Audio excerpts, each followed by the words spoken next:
doing DeFi, greatest in the world, and they finally about to see why. What you know about XRD? I'm smart money, I ain't never on a decline. What you know about NFTs? It's not just Ace, when you finally gonna realize you need scalability, need more utility, then you better call on these guys. I'm going radical, I'm going Radix, I'm going radical, I'm going Radix. Hyperspeed DeFi, never on a decline, building the future, I feel like a savage. Hello and welcome. I am Piers, CEO of RDX Works, a core developer of the decentralized finance protocol Radix, a public ledger entirely focused on bringing DeFi into the mainstream. This is our podcast, the DeFi Download, a show about decentralized finance and all things crypto, where we dive into the details of the projects, assets, and services that are powering the DeFi revolution. Today, I have Will Jones, founder of Paper Street Capital. Paper Street Capital is an investor in the crypto space, coming from TradFi and following the same fundamental principles that work in the traditional space, but now in Web3, betting on people. Will, thank you so much for coming on the show. Piers, this is such a pleasure. Thank you for having me. So I wanted to come on and just have a chat because we met at East Denver, and it was such a fascinating conversation. I thought it would be good to reconnect and keep going deeper. So how did you first discover Radix?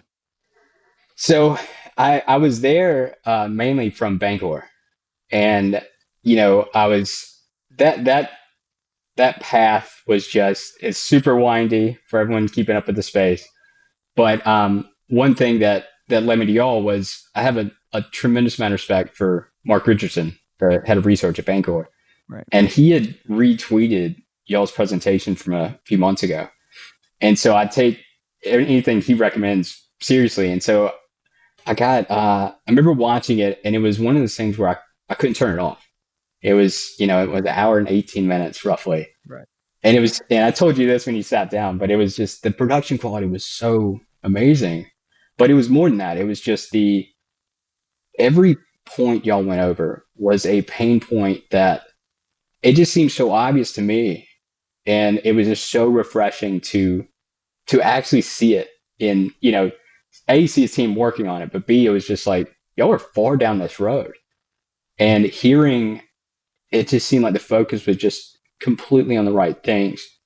And so it was really great to meet you there, but I'd already was kind of keeping up and, kind of following how as things developed and are released. But I would, especially when we talked of hearing the details and like, oh man, this is much more than just that presentation. It was, y'all are hitting some very deep rooted issues. And it was just, man, we could have talked for 3 hours. It was really, really fun. So where would you like to dive in at? So I was thinking about this on the flight home. There's like Scrypto, I think really captured my interest because that's where we started. So to paint the picture, everybody, we're sitting in a corner booth in Denver. Piers is rolling up his sleeves, and we're drawing diagrams on the table, and which we were referencing like an hour and a half deep. So people would come sit down, and me and Piers are like, okay. So with Radix, it's kind of like riding a bike. Like, exactly. They're more like in this quadrant. And so people would sit down and like, you guys okay? It's like, yes, we're fine. Like, we'll catch you up.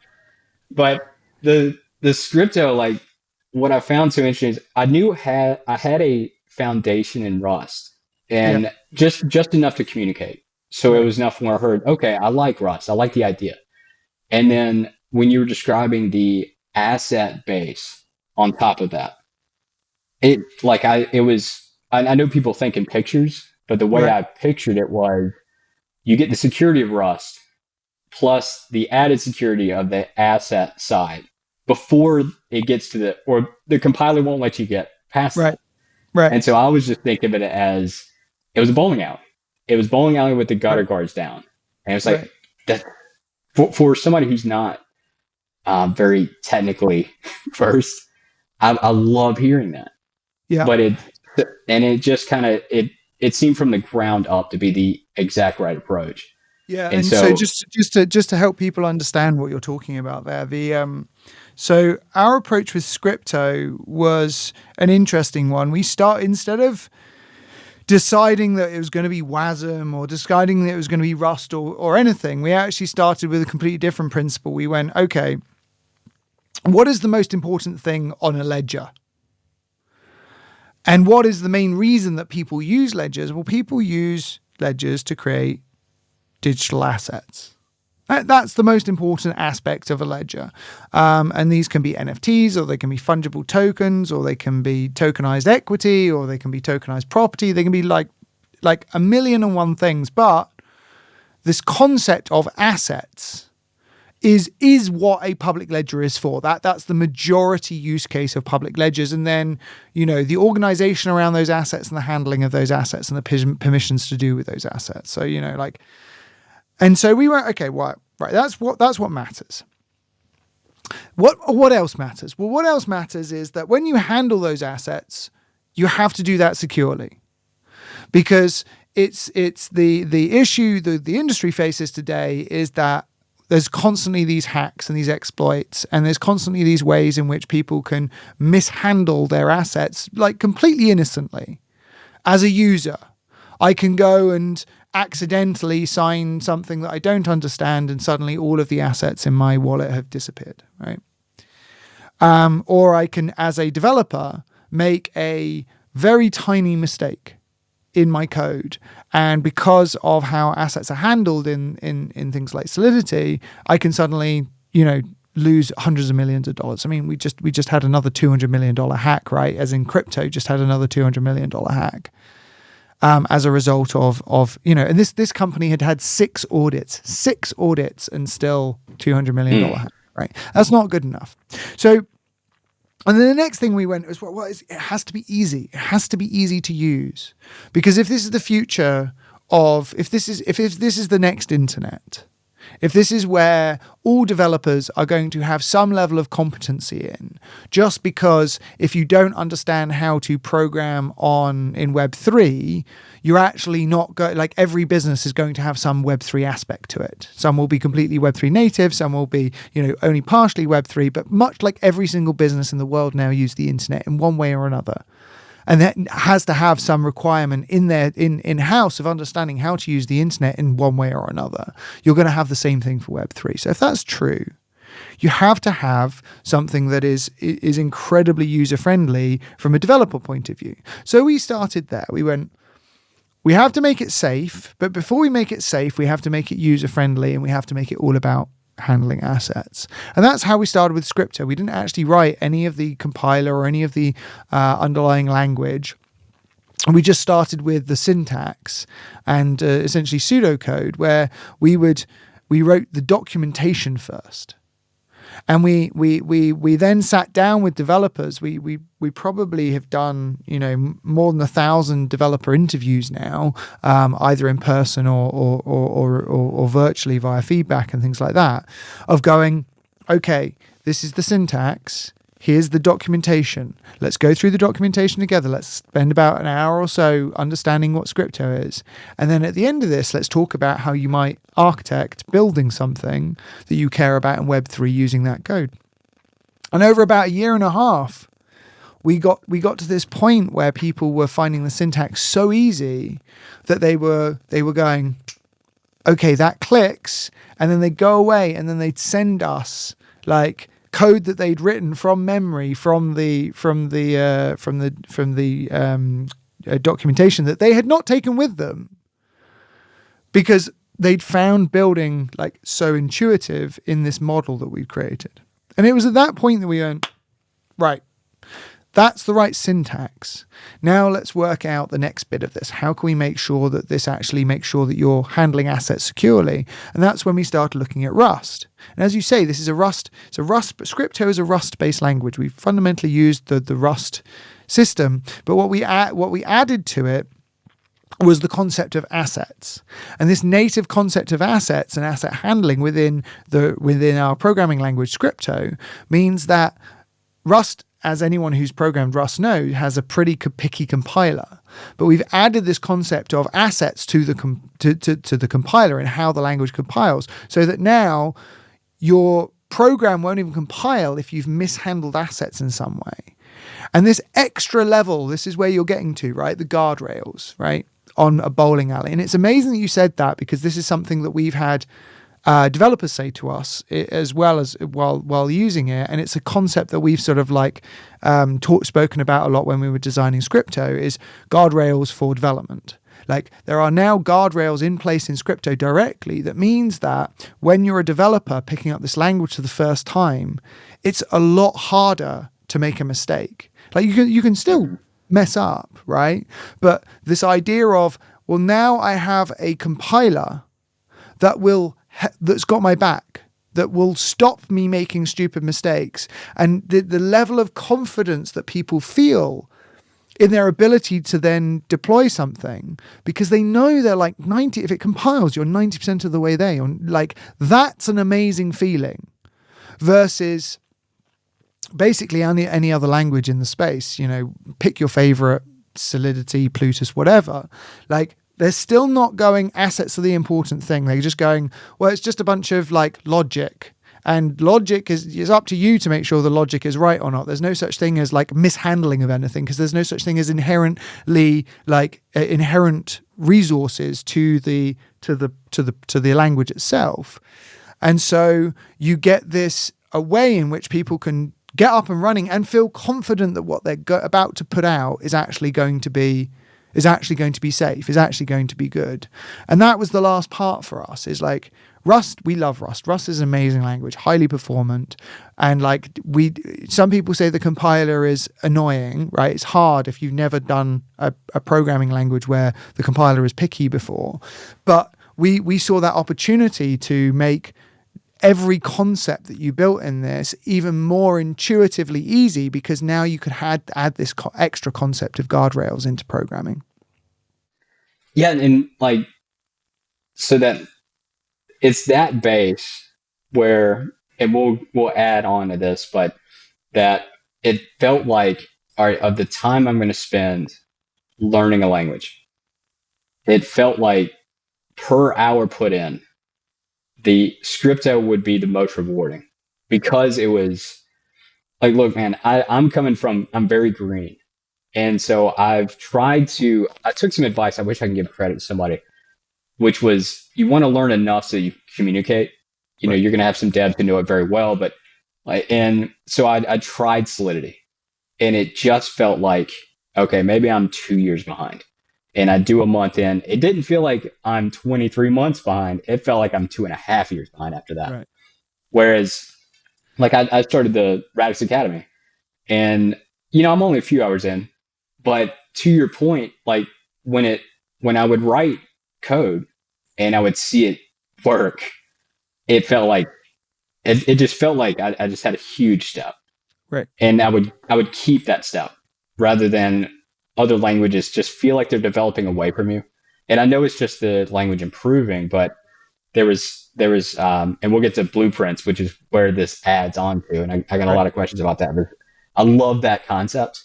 And I know we'll get there, but the efficiency of, okay, if I spend time to learn this and it gets through the compiler, like you said, it's like, I feel like you're there, like you're almost there. Versus if I get into the compiler on Solidity, I'm not confident in really what I did, because say if it checks, well, if I add on to that, I don't feel confident, right, that I could keep going. Whereas on Scrypto, I get to the compiler, it's like, right. And then that leads into blueprints, which, okay, so walk me through blueprints again. It's like an SDK, and I'm sorry if I'm using that wrong, but it's like, I mean, it's very intuitive, a blueprint, but in terms of code, it's like a big Lego piece that you can use. That's like my like go-to analogy for blueprints is like an on ledger GitHub repo, right? Yeah. Where, many people are familiar with this concept of code reusability. Code reusability in programming is like incredibly important, and it's how most programs are built. Like very, very few programs are actually like open new file, start from scratch and just start programming.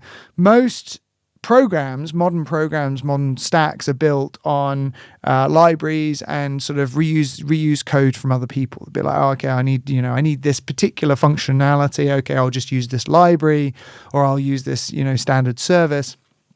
And that makes building much, much faster. That is the secret behind the ability to create immensely complicated, what we can now do, immensely complicated like applications on a phone in like a couple of months of development work, including all of the back end stuff and the front end stuff and everything in between, right?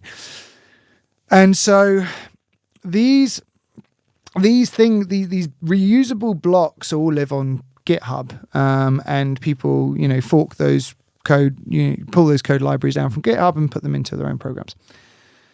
We realized that you needed to go an extra step for public ledger code that's dealing with assets. Like in most non-critical systems, if your code has an error, people don't lose money. Like maybe your server crashes, right? Like maybe someone's picture doesn't upload and they have to re-upload it. But like when you're dealing with assets, it's a bit more critical.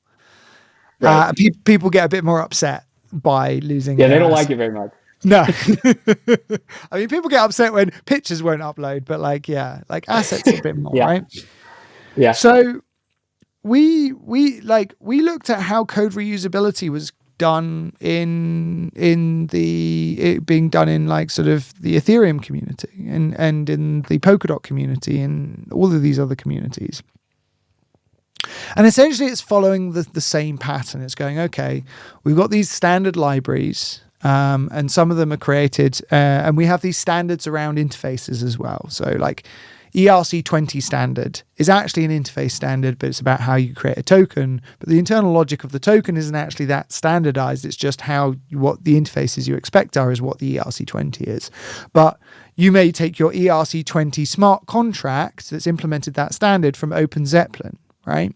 So you'll copy the code from the OpenZeppelin repo, and then you've got to go in and you edit the variables that make that token become the token type you want. And say you want it to be a fungible token with a single issuance supply that is recallable, let's say, right? So like, I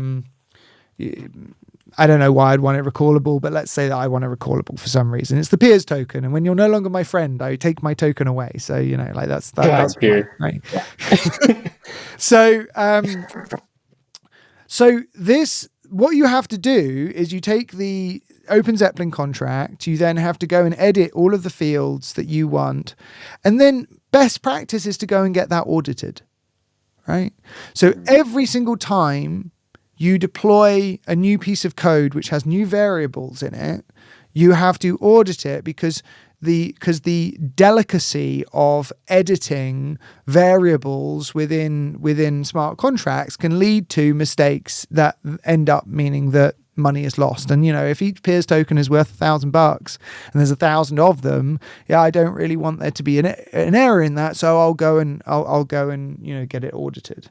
And if you go to more complicated stuff, like an ERC20 contract is relatively simple, but if you start going into things like multi-sig wallets or account abstraction, or if you start going into things like dexes or something like that, even if it is a just carbon copy and paste, still auditing is suggested.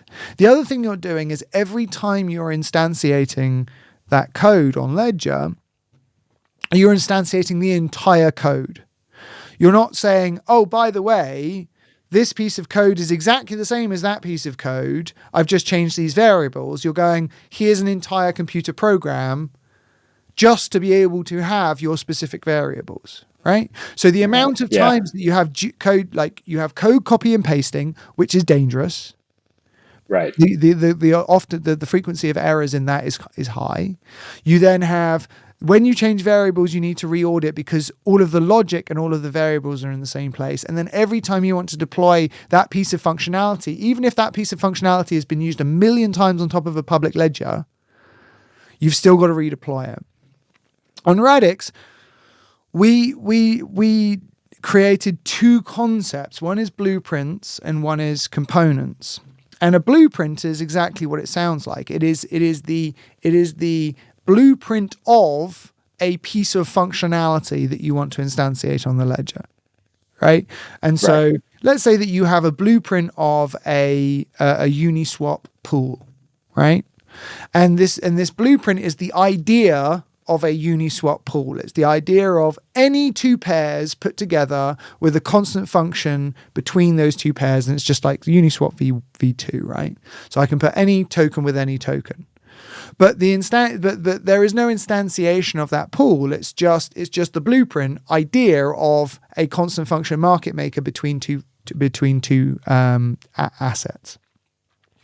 Now, once I've instantiated a blueprint, from that I can then instantiate a component, and the component is the functioning smart contract on top of the Radix ledger.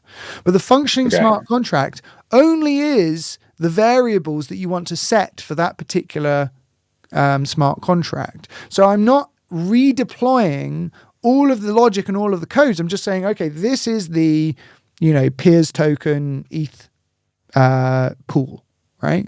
So I instantiate that, and now I have this, but because the blueprint has been audited, I know that every single instantiation of that component is safe. I can't do anything that I can accidentally change in the contract that can then mean that I can't be sure that my instantiated component, my instantiated smart contract, is actually good.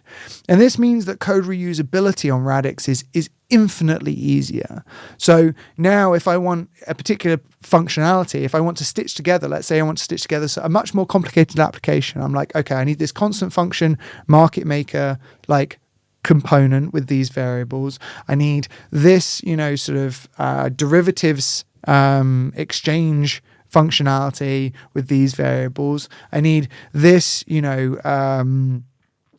dashboard interface sort of aggregation service, and then I can then instantiate all of those together from their components and create a new application that is stitching together many pieces of functionality that are in the blueprints library to make a new application so that I can now move much faster in the kind of things that I want to build. And it was that we realized. It also, the other thing that's really great about that is that it's so much cheaper to instantiate, because I'm not instantiating all of the lines of code. All I'm instantiating is the bits that make that instantiation specific to me, rather than instantiating everything every time. It's funny, the components just clicked for me. That was the part I was struggling with a little bit on Denver, but now I see it as more as the components going into the blueprint and being able to pick and choose. All you're changing is the variables that are like specific to you. Yep. Man, that's how, to take a step back in like TradFi, that's how things like Uber come about, where you take Twilio and Stripe for the payments and GPS, and it's just somebody put those pieces together, and then we have Uber. Right. And so there is that like wide open opportunity, especially if you have a lot of like very polished blueprints and components that, like you were telling me, there's even part of the logic in the blueprint that'll pay somewhat of a royalty to the people who develop them. That's right. So it kind of creates this, it rewards the people for the work. Yep. And B, it incentivizes those who are really creative to try things. Because what if it works? And what if you are in the base layer of people with Uber? And it's like, that's interesting. But the components, I just clicked for me. Say, okay. Yeah, so that's exactly right. So every time you instantiate and every time you use a component from a blueprint, there is the ability of the developer of the blueprint to set a royalty associated with those actions. There's actually a bunch more actions within there as well, but like, not to go too into the weeds on that. But the idea was, look, code reusability is really important, but in open source code, development world, often there isn't a way of paying people for using useful code. Like the best way that the open source world has really found for it has been like send me some tips, or send me like buy me a cup of coffee or something like that, which is all very nice, but there's no payment system directly associated with the deployment of code. But on a public ledger, you now have the concept of code and the concept of payments like directly together, because of course they are, because that's exactly how a public ledger works. So we actually put what we call royalties directly into the transaction state of the system as well. So if you're a developer and you instantiate from a blueprint, then to instantiate that blueprint you have to pay a fee if there's a fee set. If there's no fee set, then you don't have to pay a fee. But if there's a fee set, you cannot instantiate it without paying a fee, right? And then when you use it, the ledger will enforce a fee being sent to the developer. Again, if it's enforced, will make sure that there is always a fee. So an end user can't interact with an application using a component that has a royalty fee associated with it, unless they are paying the fee as part of their interaction, which is part of the transaction itself, right? So it's baked right into the ledger, these ideas of micropayments for useful actions that have happened on the ledger. And then one more than that, to abstract that away from the user entirely, there's this concept called delegated fees on Radix, which means that the developer or a third party or the creator of the application or anyone can pay any given transaction fee on behalf of a user. So the user doesn't ever actually have to see the transaction, doesn't actually have to own Rads, doesn't have to understand what the Radix ledger is. They can just interact with the application.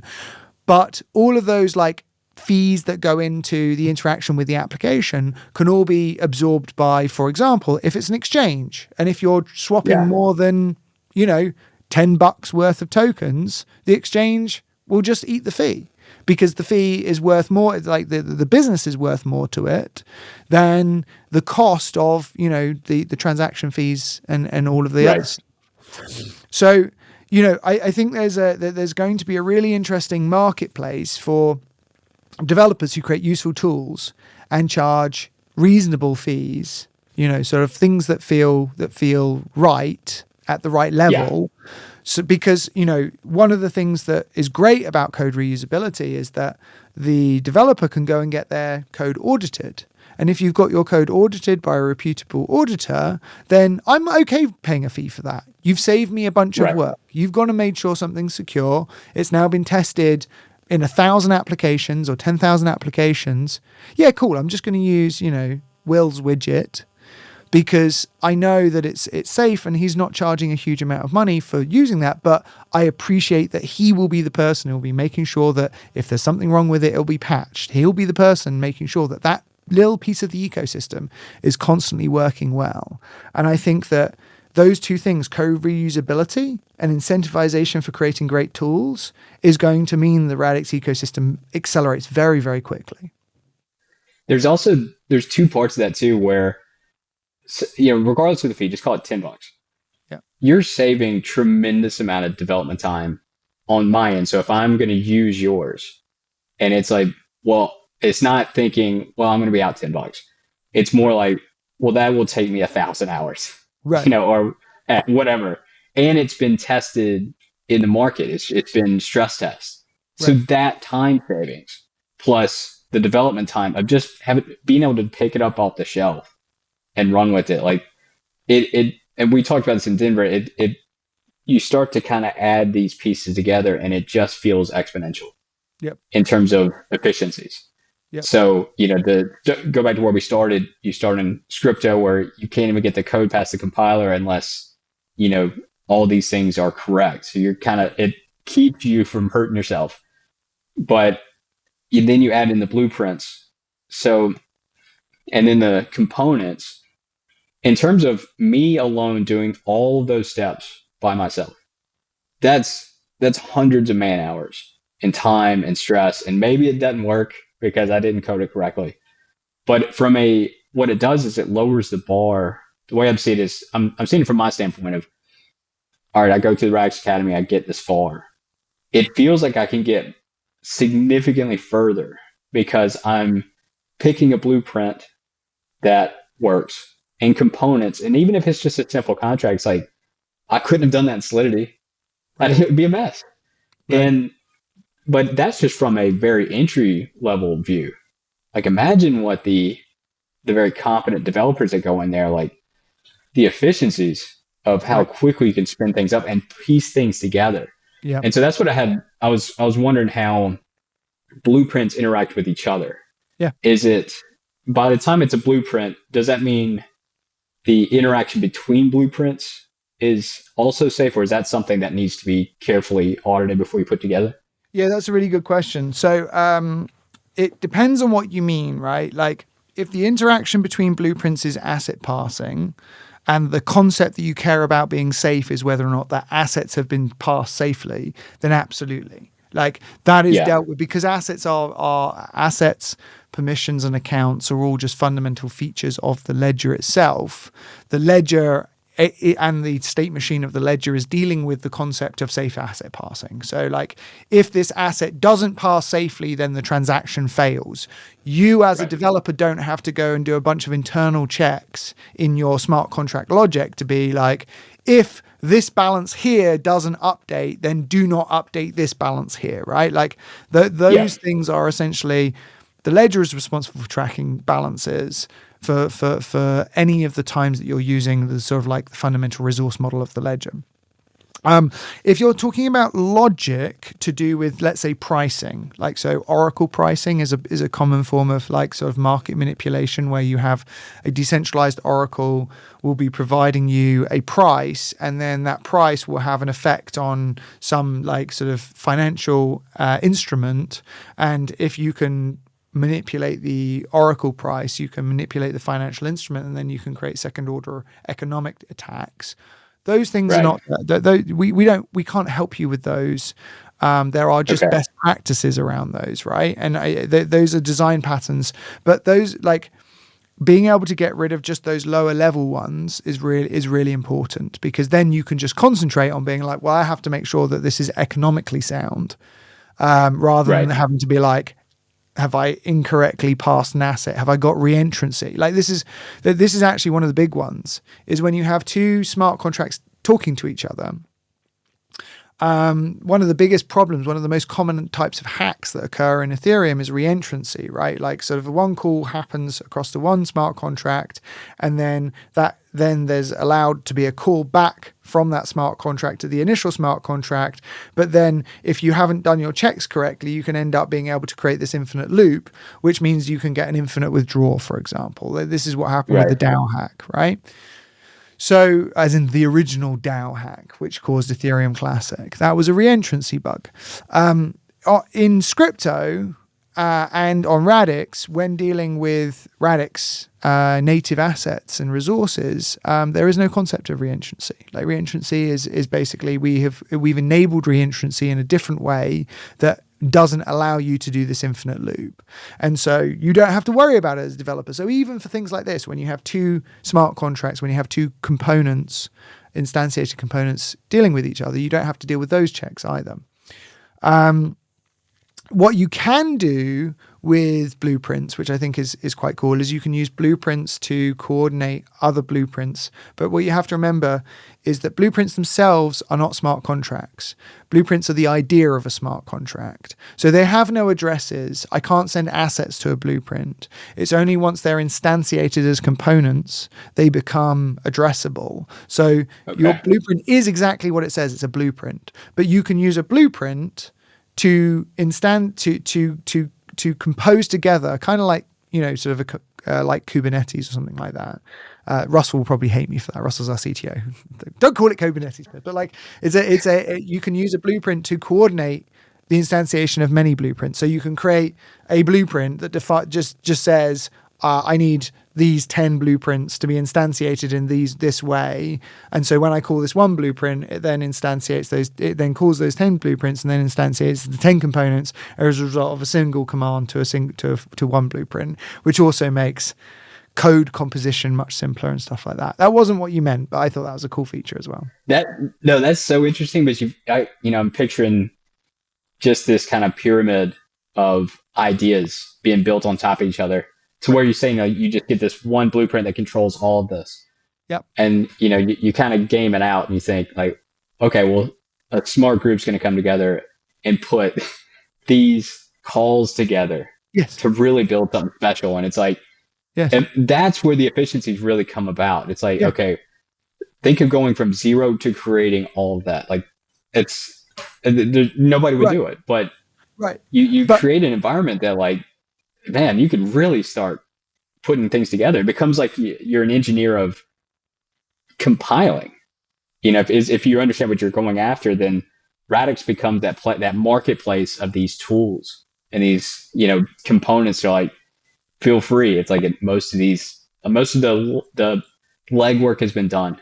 Is if you can, take, just Legos, just put it together, see what happens.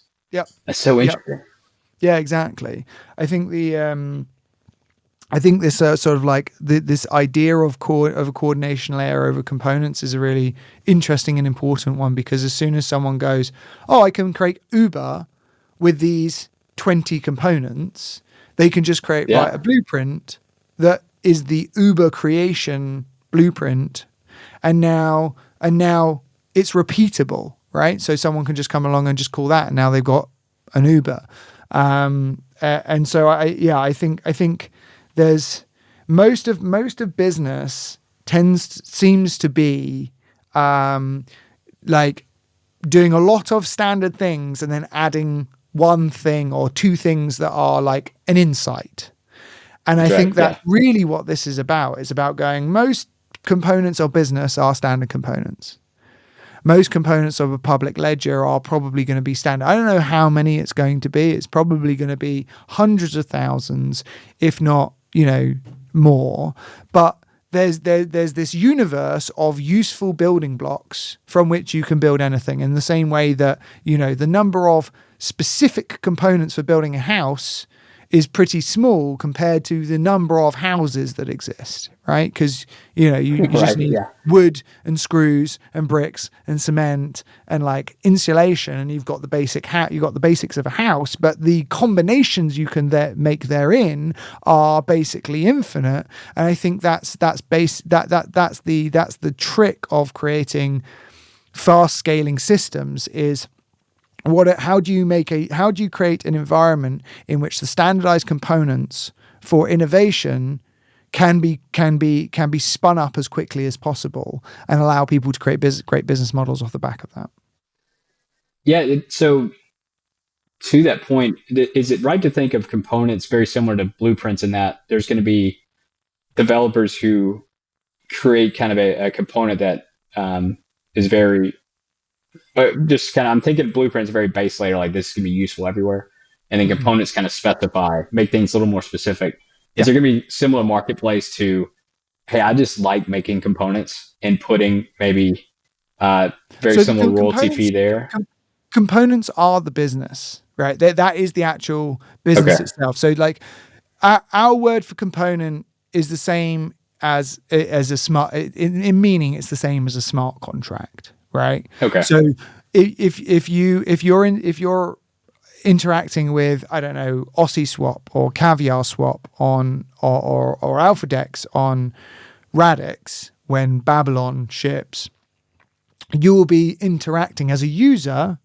Your capital will be held by those components, the Aussie Swap components or the Alpha Dex components so like they are the smart contracts of the Radix ledger, and the businesses that make the big businesses will be the ones that are essentially the instantiators of components that create businesses that hold assets and things like that. So you can think of the future Uniswaps of Radix, or the future Aves of Radix will be the ones who instantiate components. Maybe some will be from blueprints they create, and some will be from blueprints that they create that they use from within the Radix community. But ultimately, their business, like Uber, right? You can think of Uber as the instantiator of the components. They use Twilio and Maps and a bunch of other stuff, right?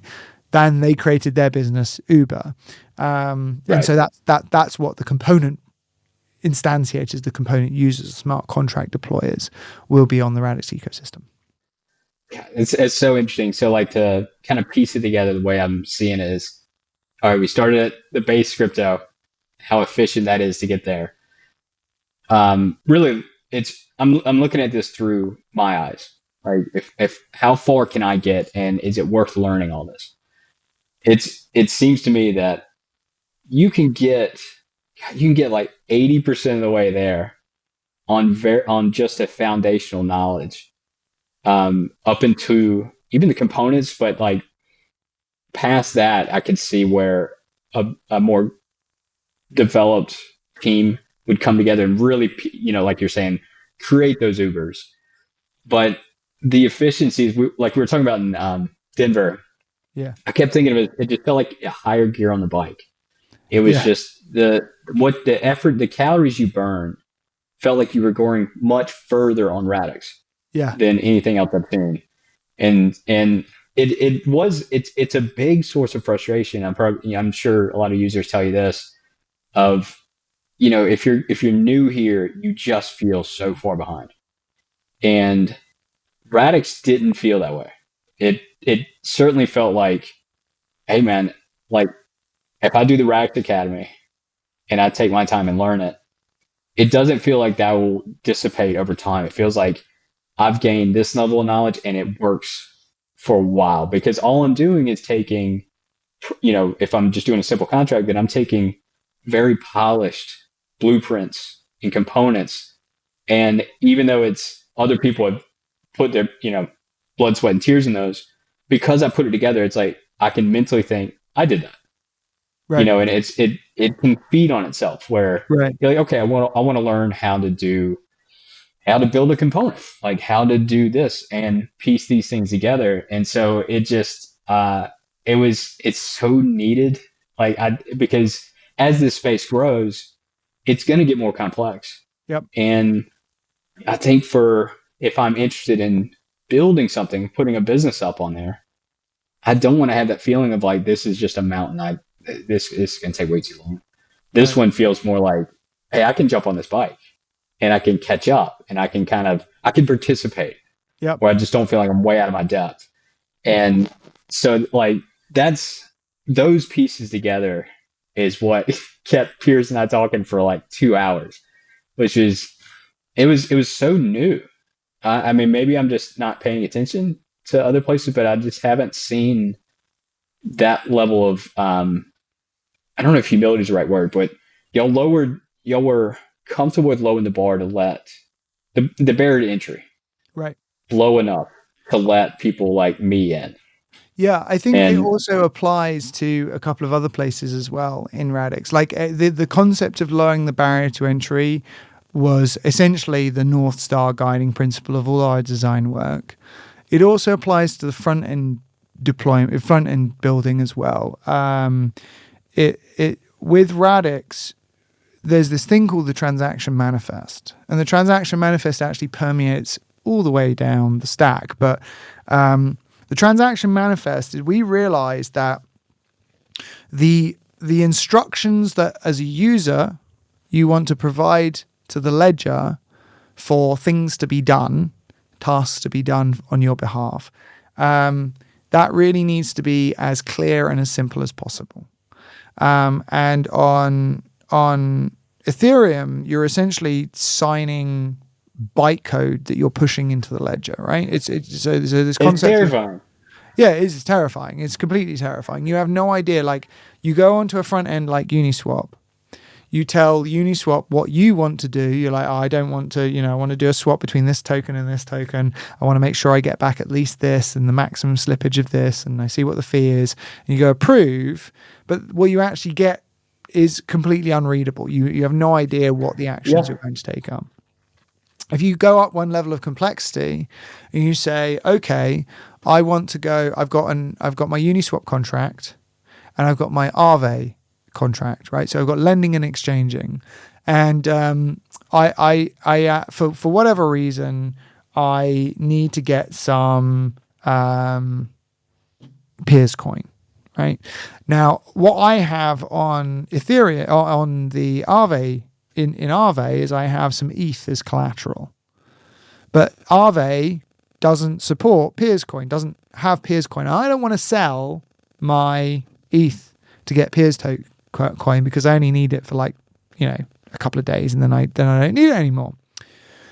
So what I want to do is I want to borrow from Aave some USDC, because USDC Piers coin is what's trading on Uniswap, and then I swap my USDC for Piers coin and I get my Piers coin back. Now, if I wanted to do that action on Ethereum, I can't just tell the Ethereum transaction manifest, there's no such thing, hey, I want to borrow from this application and then I want to swap in this application and I expect to get back this token back, right? So I'm borrowing, what I get out of borrowing, I'm swapping on the exchange, and then I get back the token I actually want.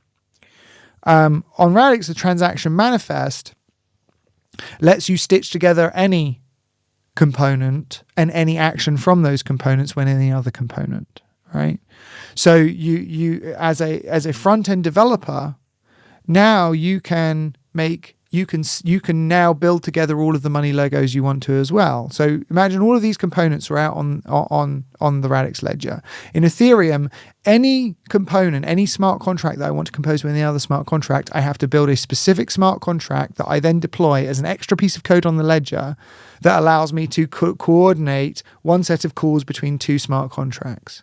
And I have to do that for every single one. And if I have different smart contracts I want to do, so I have, however many smart contracts there are on Ethereum, I have like a massive exponential problem of how many smart contracts I have to deploy just to compose together other smart contracts. Now, people always talk about DeFi, the composability of money Legos in DeFi as being like the number one thing. But actually, the reality of composing it together is you still have to deploy extra code to do that. On Radix, you don't.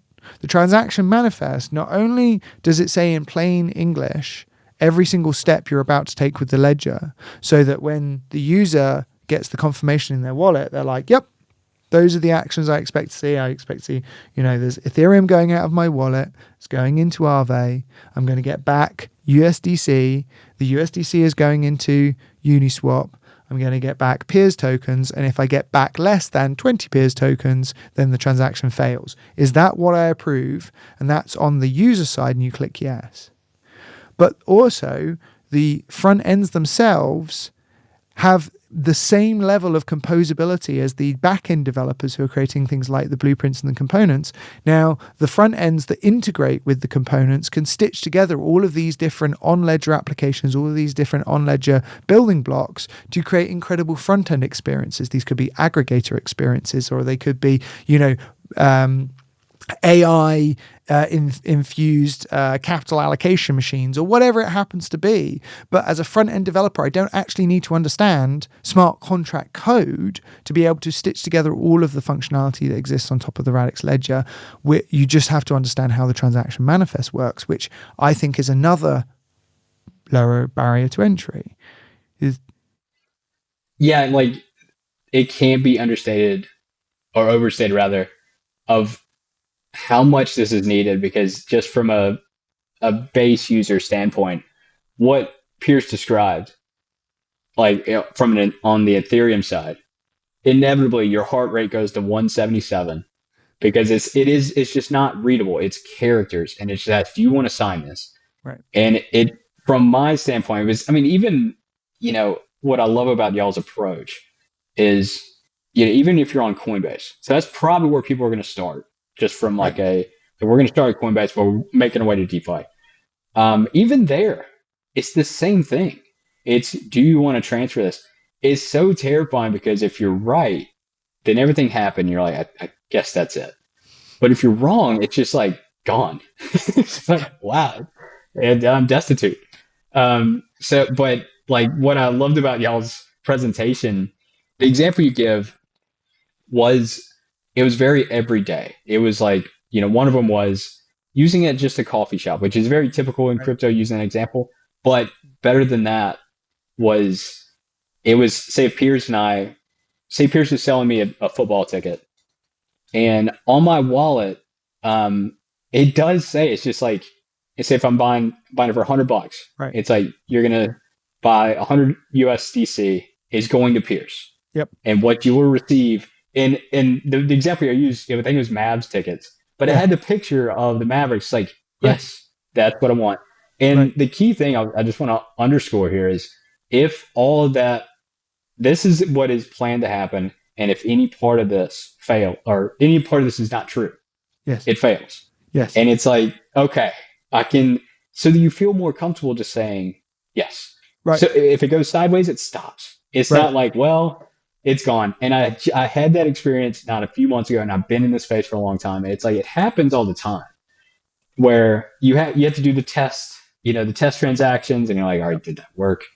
And just to be able to cut out that time and savings and all that. But to the wallet side, I know y'all treat the seed phrases slightly differently, because I saw in the presentation you're able to use I have YubiKeys, and I was like, thank God somebody's integrating these, because they're intuitive and useful. And for those who don't know, YubiKey is basically you may describe this better, but it's effectively like if you don't use a password, you use this device where either you plug it into your Mac or hold it up next to your phone through NFC, and it tells it's you. And I was just like, somebody please put this in a crypto wallet, because just as but I'm interested to hear how everything fits in. Is now a seed phrase still a thing in the Radix wallet, or did y'all abstract it away, or how does? Because I know I'm just like, I think we'll have to do a part 2 on this, because we're coming up to the hour, and I'm unfortunately going to have to go. But yeah, I think the wallet's an incredibly interesting thing. So let's circle back around and do a part 2 on this. But thank you so much, Will. It was such a pleasure talking with you. Anytime. Yeah, let's do this again soon. Sounds great. Thank you, Piers. Need more utility, then you better call on these guys. I'm going radical, I'm going Radix, I'm going radical, I'm going Radix. Hyperspeed DeFi, never on a decline. Building the future, I feel like a savage.